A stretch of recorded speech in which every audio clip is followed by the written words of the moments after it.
वाशिम जिल्ह्यातील रिसोड शहरात महावितरणच्या कर्मचाऱ्यांना एक वेगळाच अनुभवाला सामोरे जावे लागले.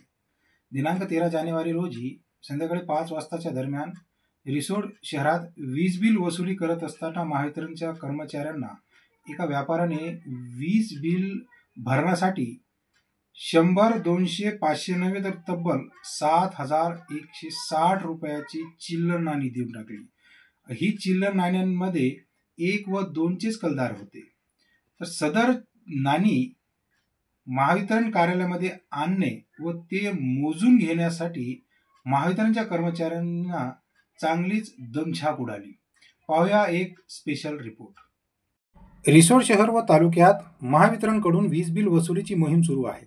या अंतर्गत घरोघरी, दुकाने, आस्थापने यांच्याकडून वीज बिल वसुली केली जात आहे. कोणी ऑनलाईन तर कोणी रोख रकमेच्या रूपाने आपला वीज बिल भरणा करत आहे. मात्र या दरम्यान दिनांक 13 जानेवारी रोजी संध्याकाळी 5 वाजता रिसोड शहरातील एका व्यापारी वीज ग्राहकाने महावितरणच्या वीज बिल वसुली कर्मचाऱ्यांना 100 नव्हे, 200 नव्हे, 500 नव्हे तर चक्क 7,160 रुपयाची 1 व 2 रुपयाची चिल्लर नाणी देऊन टाकली. सदर चिल्लर नाणींचा वजन 40 किलो असून वीज बिल भरणा केलेल्या त्या ग्राहकांकडून ती चिल्लर नाणी दुचाकीने 1 किलोमीटर अंतरावर असलेल्या महावितरण कार्यालयामध्ये कर्मचाऱ्यांनी आणली.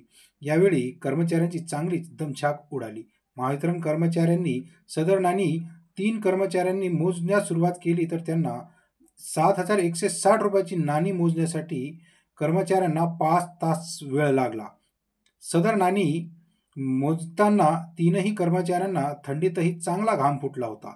वीज बिल भरण्यासाठी दिलेली नाणी चालनात असल्याने महावितरण कर्मचाऱ्यांना संबंधित ग्राहकाला कोणत्याही प्रकारची प्रतिक्रिया किंवा सदर नाणी स्वीकारण्याचा नकारही देता आला नाही.